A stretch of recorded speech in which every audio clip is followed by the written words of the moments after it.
Get out of here now. You are not welcomed here. Your presence will only jeopardize the life of the patient." The words echoed through the operating room like a whip cracking in the still air. Every set of eyes turned, sharp and judgmental, cutting into Dr. Alana Brooks like blades. The sterile scent of antiseptic couldn't mask the rot of prejudice hanging heavy in the air. She froze, surgical gloves still damp with disinfectant, heart pounding against her rib cage. Her colleagues, people who had trained with her, studied with her, and stood in operating rooms beside her, now stared at her as if she was an intruder in her own field. She tried to remain calm, but hot tears betrayed her, slipping down her cheek beneath the mask.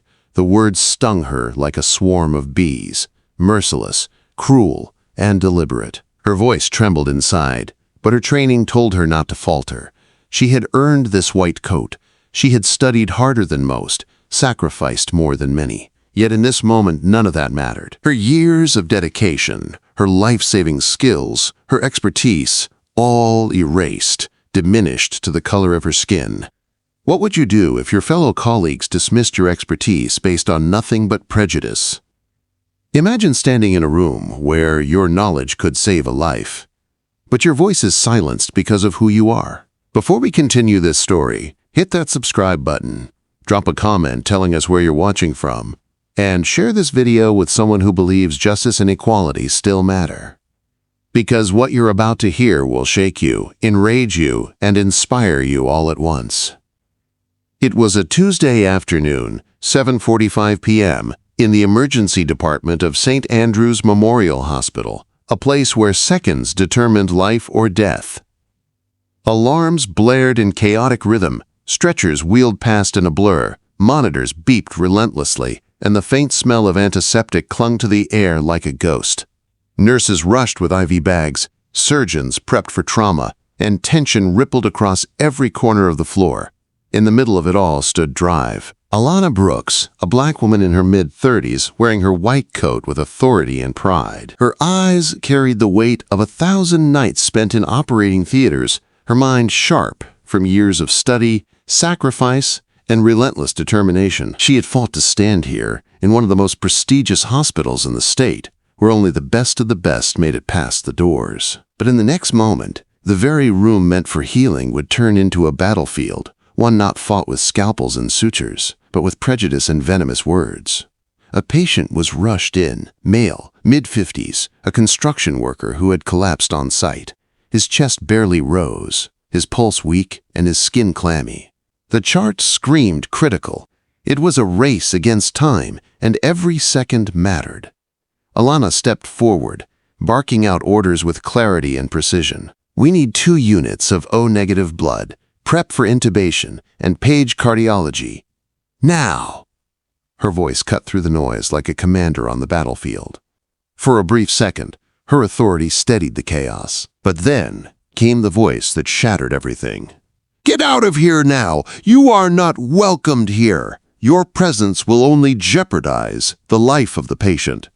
The words roared from Dr. Matthews, a senior surgeon whose power in the hospital was feared and rarely challenged. His voice echoed against the tiled walls, bouncing through the silence that followed.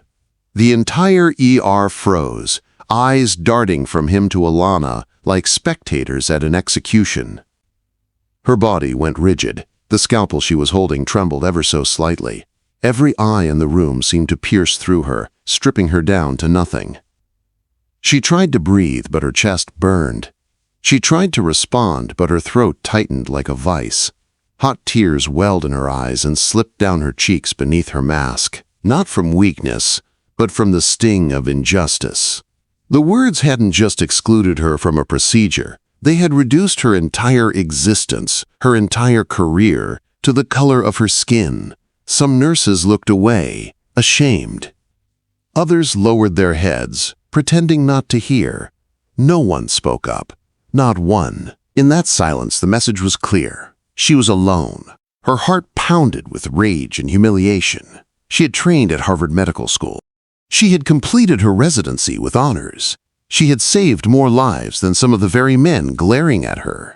Yet in this moment, none of it mattered. Her expertise was erased, dismissed like an inconvenience. The patient's monitor beeped wildly.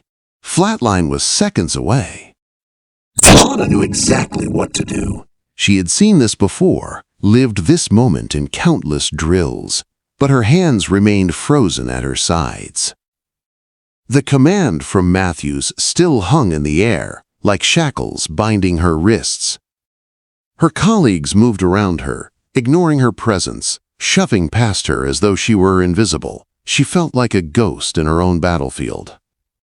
Her tears blurred the lights overhead, but her ears caught every whisper. She shouldn't even be here. She's not ready for this. Affirmative action at its finest. Every word cut deeper than a scalpel, tearing at the very core of her identity. She clenched her fists, nails digging into her palms, trying to stop herself from breaking down in front of them. Her mind screamed, "Say something, Alana! Fight back! Don't let them silence you." But her heart whispered, "If you speak, they'll destroy you." And so she stood in the middle of the storm, her silence both shield and prison. The patient's life slipped closer to the edge. Matthews barked orders, and the team scrambled, but Alana knew, deep down, that their approach was wrong. She could see it in the numbers on the monitor, in the rhythm of the patient's breathing. If she didn't step in now, this man would die. And still, her colleagues ignored her. The racism wasn't just in the words. It was in the dismissal, the erasure, the refusal to see her as a doctor when the moment mattered most. Her tears fell harder now, but rage boiled beneath them. She thought of her mother, who had worked 2 jobs so she could chase this dream. She thought of her father, who had told her, "You'll have to be twice as good to get half as far." And she thought of every patient she had ever saved, every oath she had sworn. This wasn't just about her. This was about every black doctor, every black nurse, every person who had ever been told they didn't belong in a room they had worked twice as hard to enter. And in that fire, something within her shifted. Her voice broke through the noise, trembling but fierce. "If you don't push 1 milligram of epinephrine now, you'll lose him."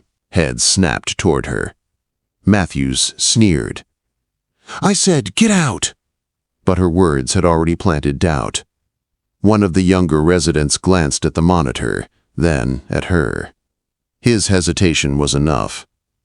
Another nurse moved toward the crash cart. The air grew thick with tension. Her tears dried on her cheeks, replaced by a fire that refused to die. They could strip her of dignity, they could hurl words like stones, but they could not erase the truth. She knew what needed to be done, and she would not stand silent any longer. This was no longer just about a patient on a stretcher. This was about her right to exist in this room, in this profession, in this world. What would you do if your entire career, your entire identity, was questioned in front of your peers? Would you bow your head and leave? Or would you fight to prove that your knowledge, your skill, your humanity could not be silenced? Before we continue this story, hit that subscribe button, drop a comment telling us where you're watching from, and share this with someone who believes in truth, justice, and equality. Because what happens next will shake the very foundation of this hospital and reveal the true power of a woman who refused to be erased. The emergency department pulsed like a war zone.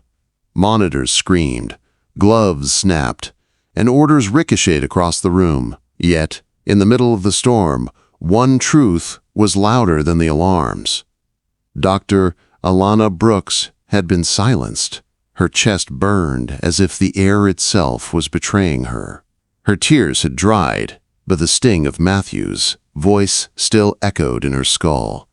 "Get out of here now! You are not welcomed here. Your presence will only jeopardize the life of the patient." She replayed it over and over, like a cruel record on repeat. Her skin, her very existence, had been painted as a danger.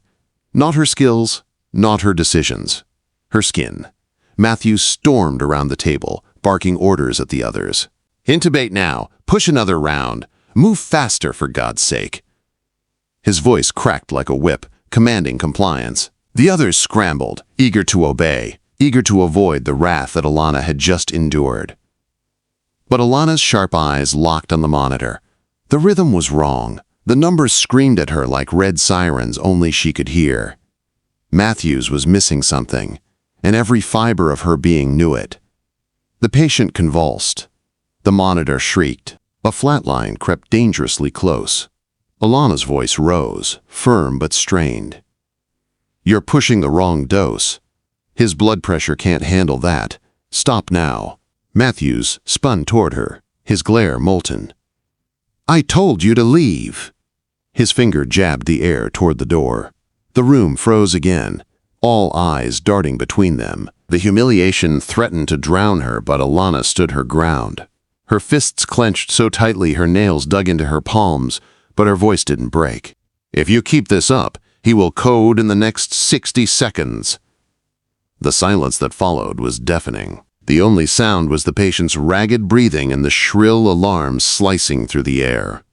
Matthews sneered, his lips curling in disdain. "This is exactly why you people shouldn't be here. Always emotional, always dramatic. This is medicine, not guesswork." The words hit her like bullets. You people. Not just her. Every black physician, every person who had ever walked into a hospital and been doubted before they even opened their mouth. Rage seared her veins, but before she could respond, the monitor flatlined. "Code Blue!" someone shouted. The room exploded into chaos. CPR began. Paddles were charged. Orders flew faster than lightning. Matthews barked commands, sweat dripping down his forehead, but Alana's eyes stayed on the man lying lifeless on the table. She knew exactly what to do. She had seen this rhythm before in training. She had corrected it before. But now she was being treated as a ghost. Her colleagues worked frantically, ignoring her entirely. Her voice rose, desperate now. "Check his airway. It's a blockage, not a rhythm issue." No one listened. The paddle slammed down. The patient jolted, then fell back still. Matthews cursed under his breath. "Again!" Alana stepped forward, heart hammering. Every step felt like walking through fire. She reached for the suction, her hands trembling not from fear but from fury. Matthews blocked her path. "Don't you dare touch my patient." Her throat burned with words she couldn't hold back anymore. "He's not your patient. He's ours. And if you keep playing God with your arrogance, you're going to kill him." The room gasped. Some nurses froze mid-step. One resident's mouth dropped open. The silence was electric, the kind that came before thunder ripped across the sky. Matthews' face flushed crimson, his jaw tight enough to shatter teeth. For a moment, it looked like he would strike her down with words so vile they would strip her bare in front of everyone. But then, miracle. One of the younger residents, trembling, glanced at the monitor, then at Alana. "Wait," he whispered. His hands shook as he checked the airway. His eyes widened. "She's right. There's an obstruction." Gasps rippled through the room. Matthews froze. His pride shattered against the undeniable truth. Alana's chest heaved, her entire body trembling from the weight of being both doubted and vindicated in the same breath. She snatched the suction, hands steady now, and cleared the airway. Seconds later, the monitor blipped, a faint rhythm. Then, stronger, the patient lived. The silence that followed was different, heavy, charged. Every eye turned toward Alana, and for the first time that night, they didn't see a ghost. They saw a doctor who had just saved a life. But Matthews wasn't finished. His pride wouldn't allow it. His voice cut through the air, low and venomous. "Don't fool yourself. You got lucky. This doesn't change what you are." Alana's breath caught, fury and heartbreak clashing inside her like fire and water. She wanted to scream, to rip the mask from her face and tell them all what it felt like to be erased. But instead, she held her head high, even as tears burned the corners of her eyes. Her silence was louder than any word. When the patient was wheeled out, whispers erupted. Some muttered praise under their breath. Others avoided her eyes.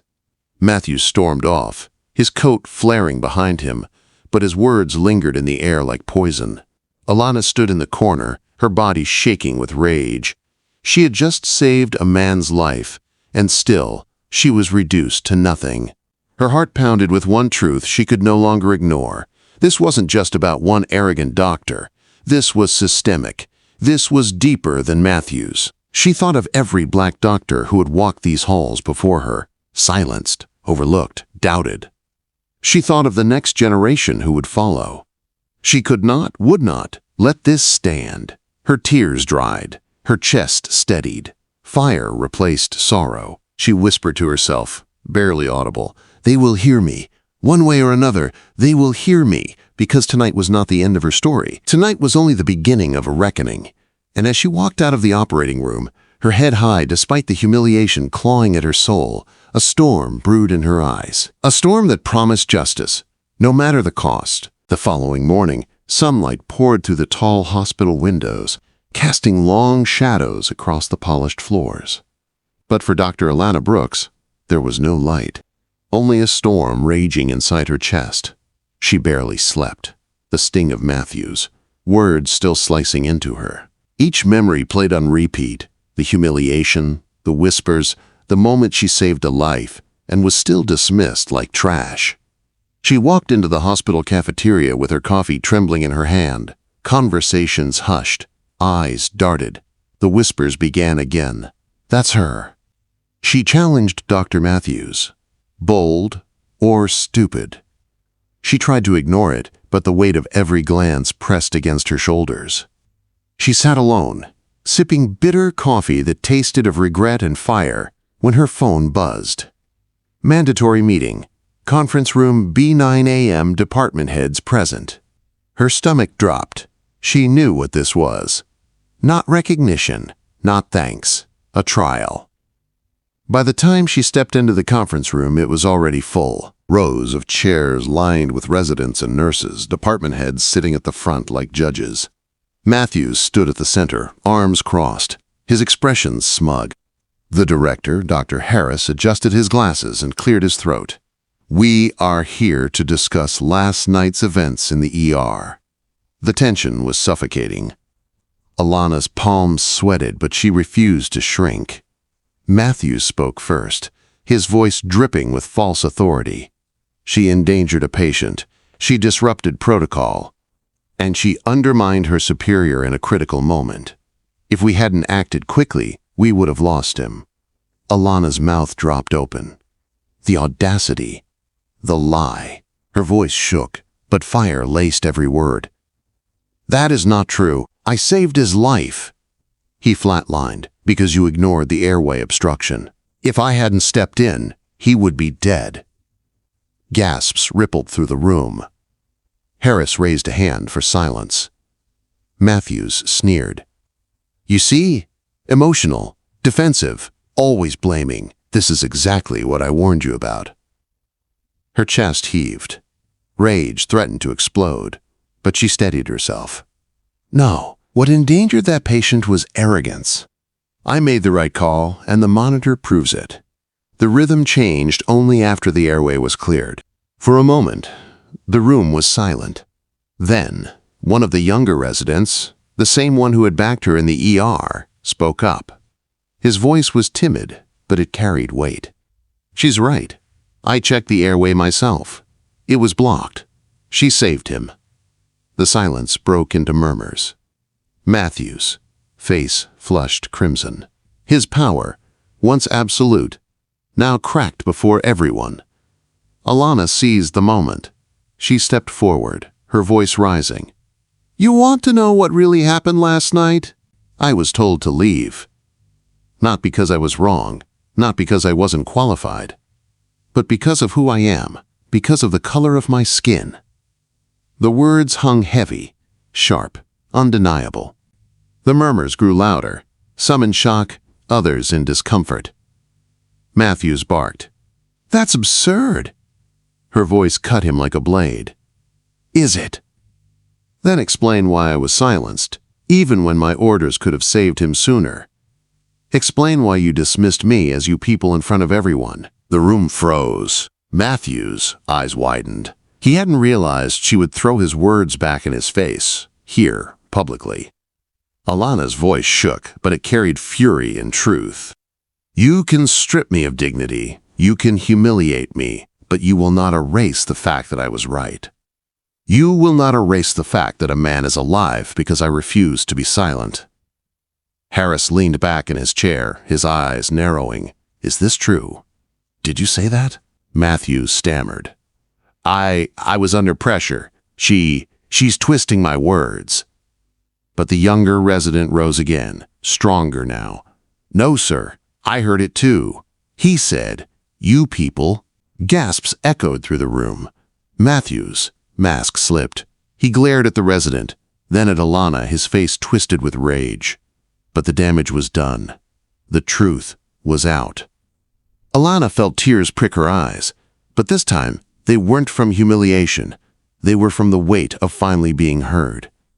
She took a breath, her voice softer but stronger than ever. All my life, I've been told I had to be twice as good to get half as far. I studied, I sacrificed, I worked harder than anyone.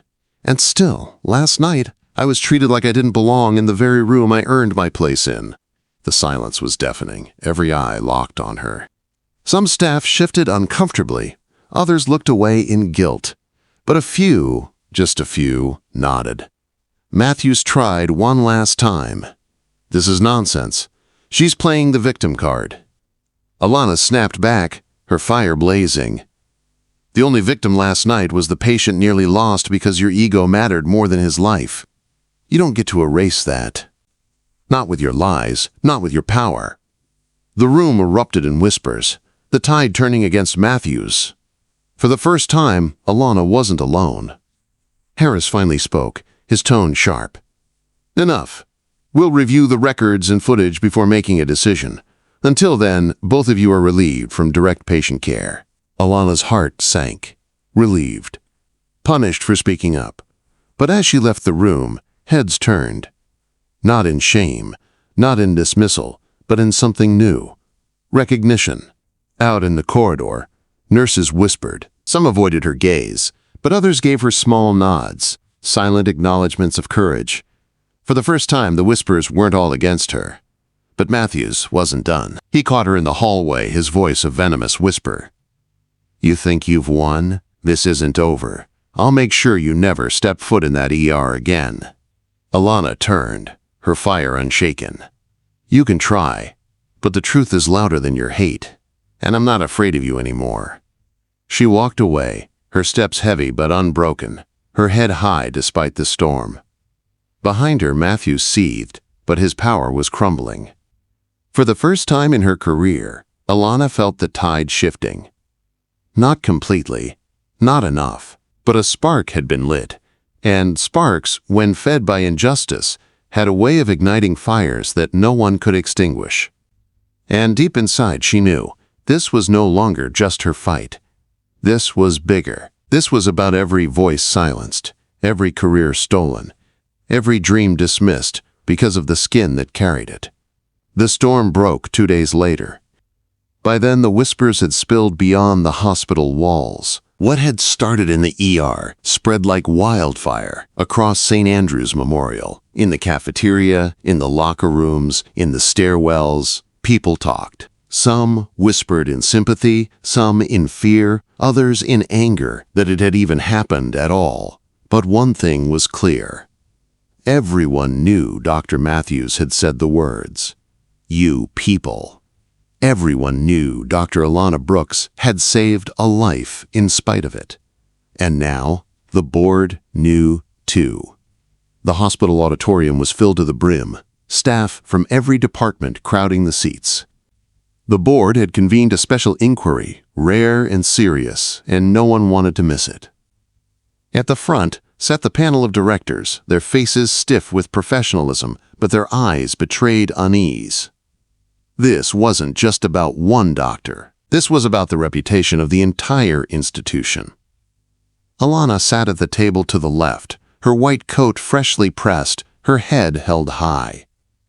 She was nervous. Her hands trembled beneath the table, but fire burned in her chest. She wasn't just here for herself anymore. She was here for every black professional who had been silenced, erased or forced to swallow injustice. On the right sat Matthews. His jaw was tight, his suit impeccable, his confidence unshaken on the surface. But the sweat at his temple betrayed him. The room hushed as the chairwoman of the board leaned forward. "We are here to review allegations of discriminatory behavior misconduct in the emergency department, specifically during the incident on Tuesday evening." Matthews struck first. His voice was smooth, dripping false charm. "With all due respect, this is a waste of time. The patient lived because of our teamwork. Dr. Brooks overstepped, disrupted protocol, and now she's twisting the story to make herself a martyr. I have dedicated 20 years to this hospital. My record speaks for itself." Alana clenched her fists beneath the table, heat rushing through her veins. She wanted to scream, but she waited. The chairwoman turned. "Dr. Brooks?" Alana rose slowly. Her legs felt heavy, but her voice carried with surprising strength. "This isn't about 20 years of service. This is about one night, one patient, one truth. And the truth is, I was told to leave, told I was a danger to the patient, not because I was wrong, not because I lacked skill, but because of my skin." Gasps rippled through the crowd. Some shifted uncomfortably. Others leaned forward, hanging on her every word, her eyes locked on Matthews. "You said 'you people,' loud enough for the entire room to hear. And in that moment, you tried to erase everything I had worked for, everything I had sacrificed, everything I had earned. But I refused to be erased. I refused to let your prejudice cost that man his life." The fire in her chest exploded into her words, each syllable carrying years of swallowed humiliation. This wasn't the first time. It wasn't the first whisper, the first dismissal, the first time I was made to feel I didn't belong in a room I had bled to enter.